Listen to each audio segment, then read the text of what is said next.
Yes, AMA Supercross, the 17 rounds with SX, MX, SMX, 31 rounds total. We are back. The pre-show started with a bang, hosted by Jason the Weech and Katie Osborne.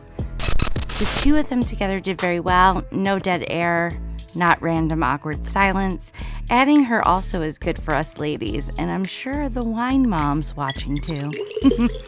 We got to see our dude James Stewart return to the booth, big smile, and damn, JS7, when you going to put out a clothing line with that slick hoodie suit? Think about it. They discussed Hunter Lawrence at 24 years old. He has now moved to the 450 class and will have his debut at Anaheim. Will he be making any rookie mistakes? Eli Tomac was another heavy topic focused on, where they showed interviews and one-on-one clips with Eli. Eli had made it clear that he wasn't done and is still not done. The term hungry was thrown around constantly in regards to Eli, debating if he is a more eager and ready rider upon his return to the track. This will be their first time and season that he will be riding against Jet Lawrence. During the introductions, Jet came out in a boxing jacket like full-blown fighter and rolled out in a wheelie to DMX. Classic. I loved it. Chase paraded around the arena in his 101 Dalmatians outfit. Backstage, Kenny was interviewed quickly, looking like he was doing jogs around the entire arena to pump up while rocking his sweatband and gorgeous hair. They sold out and it was a packed house main event, and it was ready to begin in full effect. In the 250 heat races, we saw Joe Shimoda fall back from 9th to 14th, and number 24 Hampshire seemed tight, trying to avoid wiping out another rider. And 41 Carson Mumson held on in the top 3 for a bit, and with Deegan not on the track, Jordan Smith is able to let it rip. Number 14 Stapleton sending a message to Joe. He eventually crashed, and boy did he look pissed. But hey, you fuck around and you find out. In Heat 2, unfortunately we witnessed a bad turn, front end dip and tip, sending Kitchen backwards to 12th place with 4 minutes left to go. KTM rookie 929, I'm going to say this wrong, Baumer seems to be consistent in the top 3 during the last 2 minutes of the heat. Eventually, Levi Kitchen went back up to 9th place, while Volan was holding his spot strongly. Next thing we knew, Levi was in 7th during the final lap. Heat 2 winner Max Volan glowing bright in his jersey colors. Onto the 450s heat race, Heat 1. We see Kenny with a great start. Hunter had crashed and it looked like he was ran over pretty bad on the angle, but it's not very clear. Chase was in the mix as well, with nowhere to go, twisting his front wheel with Hunter's. It was just a complete mess, and yes, that isn't even the main event. Hunter pulled out of the wreckage and got back on, continuing to battle the best he could through the whoops and through the pain. At this point, the order of the lead was Ken Roxon, followed by Wilson, Stewart, Plessinger, Tomac, and Craig. JS7 yelling, "Get on that gas, son," and Lee Duffy telling viewers, "Don't discount the cowboy this year," referring to Aaron Plessinger. I swear, when they talk about Kenny, it really does sound like they're saying Kid Roxon. Freaky fast like a flying, buzzing yellow jacket.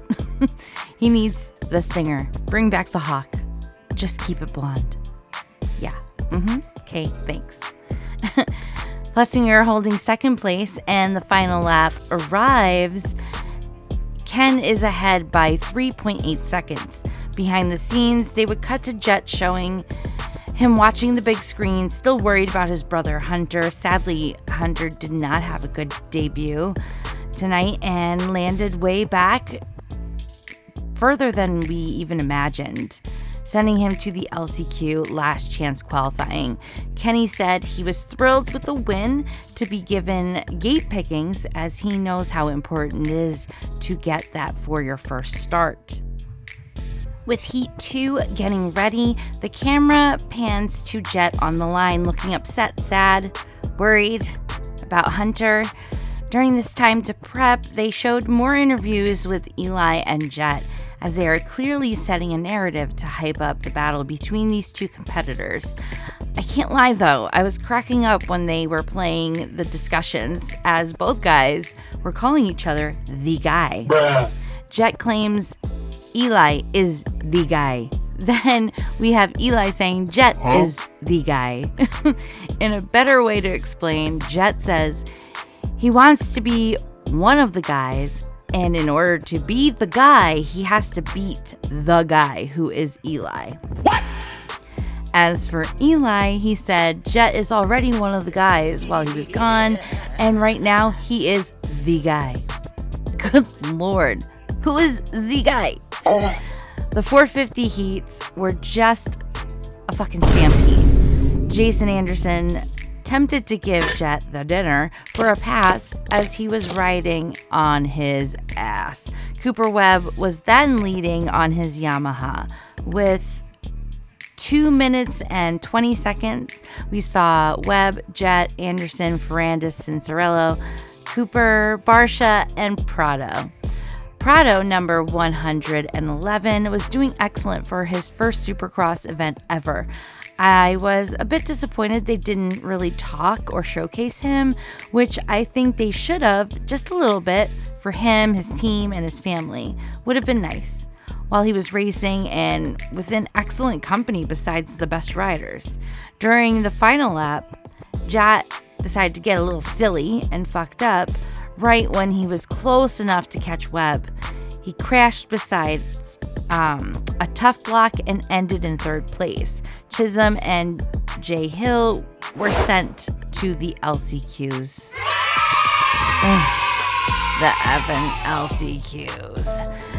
This is an ongoing joke in our house, as we obviously care about the LCQs and want to see who makes it back into the main event, but it just takes so long.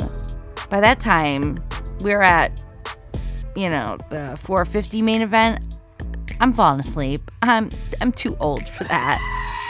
Hunter's bike was backstage all twisted up, and his team was working hard to get it ready for the lineup. Hunter had said he watched the film instantly, wanting to know what exactly happened, where he believes he was squeezed in and had a run-in with Vince Freezy. Nice. Is Vince the heel for the 450 class officially now? I have to say, we had also an iconic phrase and quotable from JS7 when he said how these riders need to stop couponing shopping with these 2-for-1s. LCQs 450s. Yes, fucking LCQs. No. Hunter's start was rough as he was held in the back, almost went over the bars, hitting tough blocks. It was a sloppy send. We saw Chiz flying past, the Hill brothers riding the horses into the sunset. Welcome back, boys. Number 96, Hunter climbing, trying to make an inside move, pushing hard in the rhythm. He really needed to close in that gap with 22 seconds left to go. Number 46, Justin Hill, and 11, Kyle Chisholm. And number 22, Norin, with 81, Clausen, and 96, Hunter Lawrence. Then bam, the final lap. Holy shit. Hunter battles to make the pass, and Hunter Lawrence will not be going into the main event. This was shocking, stunning. He was so close. I hope someone backstage was getting his hot tea warmed up and his baguettes and croissants buttered and ready to comfort him. That was bad. Not a good start to the season or for his 450 debut, but what can you do? Backstage, we also witnessed some technical issues with Phil Nicoletti. He had a slight bog and it just wouldn't go away. The Yamaha muck-off just kept misfiring, so sadly, number 36 will not be lining up. DNS. 250 main event. Right off the bat, 55 drilled right into the gate. Levi out and slippery fast. Joe Shimoda trying to climb up while he was in 7th with 13 minutes still left to go. The leaderboard showed in first place number 929, the 17-year-old jet ski racer, followed by Hampshire and Kitchen. Down to 5 minutes in the race left, we saw Hampshire in the lead with Smith and this last name gets me, Bumer behind him. Nate Thrasher went down, wandering, running off to the side for safety, completely out of breath. 3 minutes left, and we had another rider down off to the side. RJ had 9.2 seconds in front ahead of Jordan Smith. Meanwhile, we hear JS7 saying, Levi, look at him, saying, the kitchen ain't closed tonight. I'm here. Oh, shit. Levi was twinning a side teammate, Voland. We then saw Joe Shimoda sneak up, battling Voland in the final lap. With final results, RJ Hampshire wins 250 main event with Smith and Kitchen in 2nd and 3rd. Good for RJ and his $1 million smile. Happy to see it. And the moment we waited all night for, 450 main event. With a jam-packed gate drop, nerves are up real high for all riders and spectators, as we have no idea what to expect with these guys this season. The beauty about the opener every year is that these riders all had time to practice harder, as well as balance things off with home, life, family time, and healing their strengths. You go to the opener thinking you are prepared, knowing your competitors for so long, but at the same time, you have no idea what to expect from them, as it's been a while. With the break, any of them could spike their skills over just that little bit of time. So in other words, you don't know what's been cooking. So surprise, surprise, with 22 riders lined up at the gate, and you can hear the crowd totally amped up. Jet zips ahead with Anderson bunny hopping past Cooper Webb and Chase Saxton. Anderson was riding confident and comfortable, showing his old style type of riding.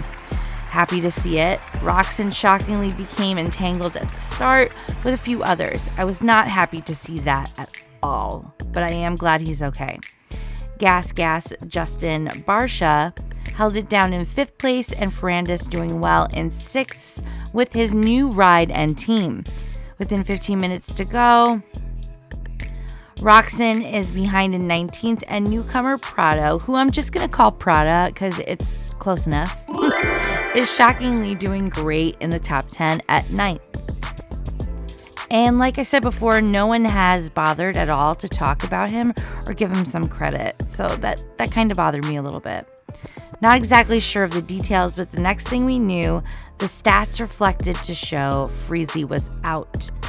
Cooper Webb seems to be strong, yet during some whoops, he started to show that he is becoming winded as he exits the section too much on the side, showing he's tired and becoming sloppy, too tight for the turn. 12 minutes left, Prada managed to get up to 8th place behind Tomac, where Eli has been comfortable in his pace. Jet sending it as fast as he can, while only 2 seconds ahead of Anderson. Jason Anderson and Webb challenged each other while twinning at points. Now, 8 minutes left, Webb and Anderson, they were really going at it. Webb was on Anderson's tail, and Roxon was back in 11th, struggling. And then, with 2 laps to go, Cooper goes over the bars in the weirdest odd tip over, causing him to lose his spot. Jet out front with a lead of 7 seconds at this point. Finally, he set sail into the air full send, winning and setting the record. Jet Lawrence, first rider ever to win their rookie debut in their 450 class Supercross series. Wow, man. Still breaking records, this young kiddo. and making history again. Congratulations. But I'm not gonna lie, I'm surprised they didn't talk at all about Ferrandis. Didn't he win big not that long ago? Did this not happen? Anyways, and what happened to Freezy? Photos online surfaced that I guess his front end ripped off. What the fuck was that? Also, like I said before, let's give some love and credit to Prado. He did absolutely awesome, especially under his circumstances.